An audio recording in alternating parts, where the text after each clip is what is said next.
राष्ट्रीय अधिष्ठाता महोदय, हम आपका आभार व्यक्त करते हैं कि आपने हमें महामहिम राज्यपाल महोदय का भाषण पर बोलने का अवसर दिया।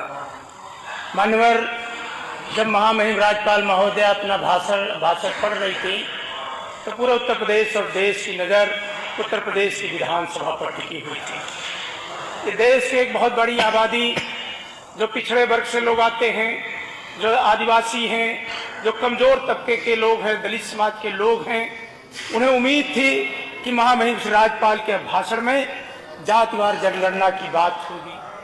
और जो आज देश की बहुत बड़ी समस्या बनकर बढ़ रहा है, देश के अधिकांश राज्य आज जातिवार जनगणना की मांग को लेकर आंदोलित है। हमारा पड़ोसी राज्य बिहार अपने संसाधनों पर जातिवार जनगणना कर रहा है। मानवर, इसी विधानसभा में एक सेमिनार हुआ था और देश के राज्यसभा के बाबू हरबंसी जी आए थे। उन्होंने कहा था जब तक कोई डाटा नहीं होगा तब तक बजट बताते वक्त हम ये नहीं तय कर पाएंगे कि अमुक को कितना बजट दिया जाए, उसके विकास में कितना धन लगाया जाए। आज पिछड़ों की इतनी बड़ी आबादी, आज सरकार के पास कोई डाटा नहीं, और जब दबाव में जातिवार जनगणना हुई थी लेकिन आज तक उसके डाटा बाहर नहीं लाए। हमारे राष्ट्रीय अध्यक्ष माननीय अखिलेश यादव, नेता विरोधी दल, बराबर लगातार इस बात को प्रेस मीडिया के माध्यम से, रैलियों में, विधानसभा में जातिवार जनगणना की मांग को पुरजोर तरीके से उठाने का काम करते हैं। मानवर, विधानसभा में गरीबी पर चर्चा होती, विधानसभा में आज इतनी महंगी दवाइयां हैं। मानवर, मैं भी कुछ दिन पहले बीमार था, शहर के एक प्रतिष्ठित अस्पताल में इलाज चल रहा था। आज मैं जब देखता था रिसेप्शन पे बैठ करके, आज गरीब रो रहा है जब डॉक्टर कहता है कि आपके मरीज को तो मैं ठीक कर दूंगा लेकिन अमुक इलाज में इतना पैसा लगेगा, तो मानवर उसके पास पैसा नहीं होता। बेटा बाप की तरफ देखता है, बाप अपनी पत्नी की तरफ देखता है, ना जाने कितने धन गिरवी रख के, खेती गिरवी रख करके इलाज। अरे लानत है आपकी सरकार पर। आप सस्ती इलाज के बारे में चर्चा करते हैं, आप कहते हैं कि अखिलेश जी की सरकार ने क्या किया। अरे आपकी इन्वेस्टर समिट हुई, आपने क्या दिखाया 40 देशों के लोगों को? गुप्ता जी, आपने यही दिखाया कि अवध शिल्प ग्राम है, इसको माननीय अखिलेश यादव ने बनाया है।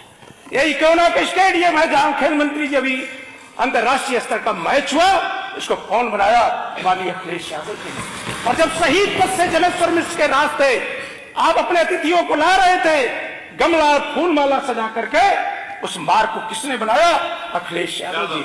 और महामहिम राष्ट्रपति महोदया जब आपके सामने लोक भवन में भाषण दे रही थी तो उस लोक भवन को किसने बनाया?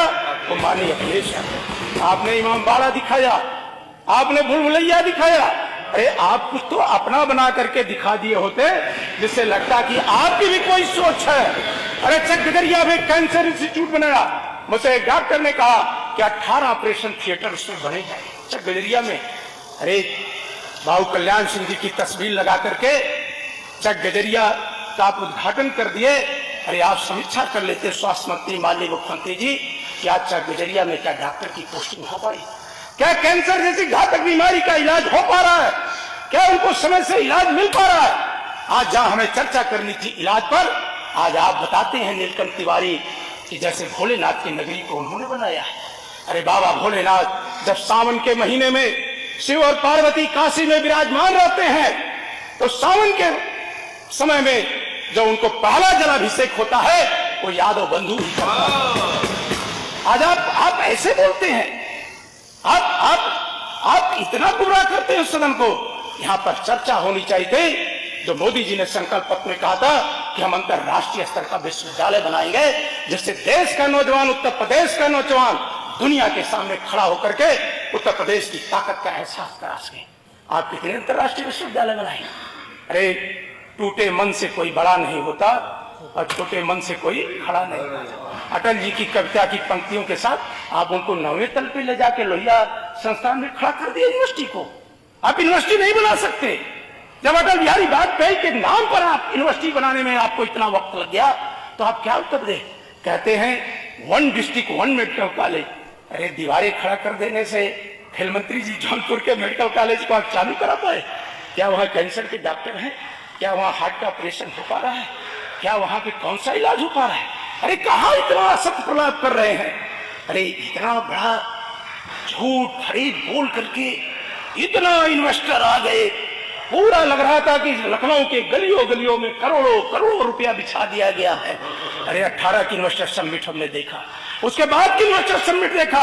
मैं उत्तर प्रदेश की विधानसभा में कहना चाहता हूं अपने वरिष्ठ लोगों के सामने, आपकी इन्वेस्टर समिट के परिणाम क्या है? क्या ये भी उद्योगपति उत्तर प्रदेश के अंदर कोई ऐसा उद्योग लगाने का काम किया? गुप्ता जी माननीय अखिलेश यादव जी को कह रहे हैं, वेदांता जाके देखो, एससीएल जाके देखो, एससीएल जाके देखो, अखिलेश जी के समसंग जाके देखो, नोएडा के अंदर जाके देखो। आप एक भी अस्पताल नहीं बना पाए, एक भी अस्पताल लखनऊ में नहीं बना पाए। जयप्रकाश नारायण ने कहा था, आजादी के गीत गाया था कि गुलामिया हम नहीं निभे अजदिया हमरा के भावेला। उस जेपी जयप्रकाश नारायण के नाम पर जो अंतरराष्ट्रीय केंद्र बनाया माननीय अखिलेश यादव ने, आज वो कैसा है? हमारे ऊपर जातिवाद का आरोप लगाते हो। एशिया का सबसे बड़ा पार्क पंडित जनेश्वर मिश्र के नाम पर माननीय अखिलेश यादव का, वही तो आप अपने इन्वेस्टर्स को दिखा रहे थे, आप उसी को इन्वेस्टर को दिखा रहे थे। देखो जनेश्वर मिश्र पार्क आबादी के बीच इतना खूबसूरत पार्क, आप देखो, आप क्या अपना बना के क्या दिखा रहे थे। इसलिए मानवर अधिष्ठाता महोदय, इनकी इन्वेस्टर समिट उसी तरह के है जैसे गांव की गरीब महिला खेती में काम करती थी, जब उसका बेटा दूध के लिए रोता था, माँ के स्तर में दूध नहीं होता था, कुपोषण था, तो कहती थी चंदा मामा आरे आवा, पारे आवा, नदिया के किनारे आवा, बाबू की मुहमा में घुटू। ये इस तरह का आप उत्तर प्रदेश के अंदर सबका साथ, सबका विकास, सबका विश्वास, कहाँ सबका साथ ले रहे आप अपनी नियुक्तियों में भेदभाव कर रहे हैं। और एक तो कह रहे थे नीलकंठ तिवारी चाचा, मामा, दादा, अरे लोक सेवा आयोग की आपने सीबीआई जांच कराया, आज 6 साल बीत गए।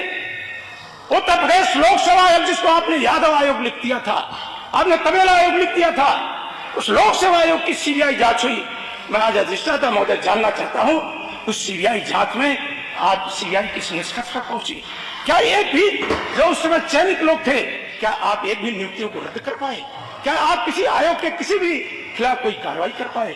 तो अधिष्ठाता महोदय, मैं कहना चाहता हूं कि भारतीय जनता पार्टी केवल छवि खराब करना जानती है। ये किसी नेता के बारे में एक इनका सेल है, आईटी सेल है, वो भोंपू की तरह चिल्लाने लगता है। और जब इनसे खड़ा होकर के मैं पूछना चाहता हूं कि लखनऊ की राजधानी सहित पूरे उत्तर प्रदेश के अंदर जितने मेडिकल कॉलेज, आजमगढ़ के अंदर खुद मेडिकल कॉलेज है, केवल रेफर करने का काम करता है। सदर से जाता है मरीज, राजकीय मेडिकल कॉलेज छरपानपुर, वो कहता है बनारस चले जाइए, लखनऊ चले जाइए। आज यहाँ पर अस्पतालों में लोगों का भर्ती नहीं पाती। और शिक्षा की बात आप करते हैं, ऑपरेशन कायाकल्प कर दिए, शिवाजी को आपने पैदा कर दिया, रानी लक्ष्मीबाई को आपने कह दिया, चंद्रशेखर आजाद को आपने कह दिया।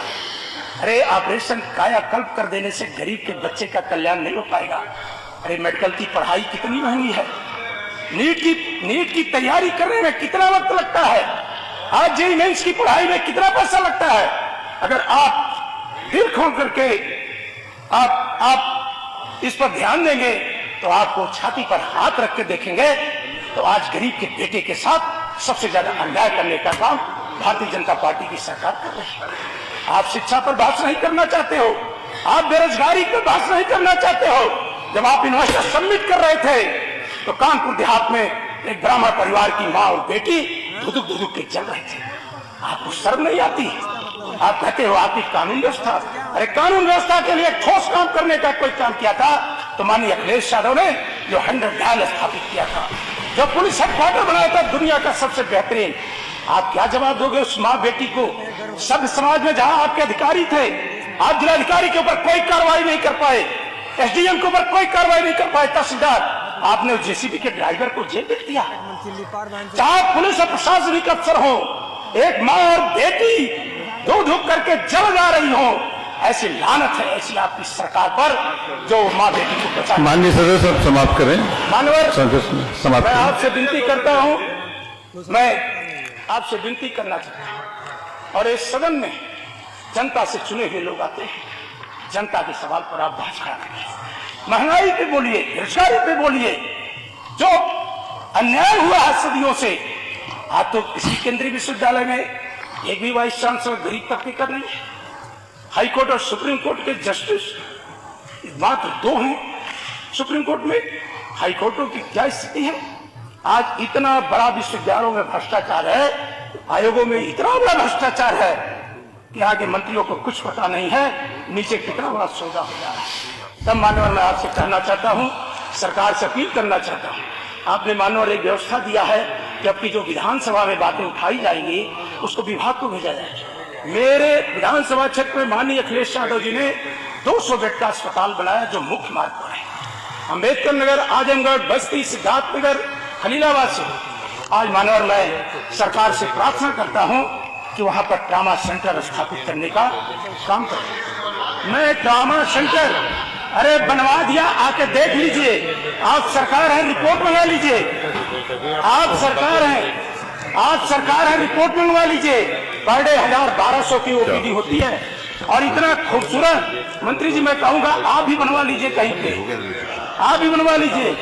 आपके मंत्री लोग आते हैं तो एक बार उस हॉस्पिटल को। धन्यवाद, आपने काफी बोल लिया संग्राम जी। अरे 11 मिनट, 2 मिनट थोड़ी, 5 मिनट की जगह आपने बोल लिया 10-11 मिनट।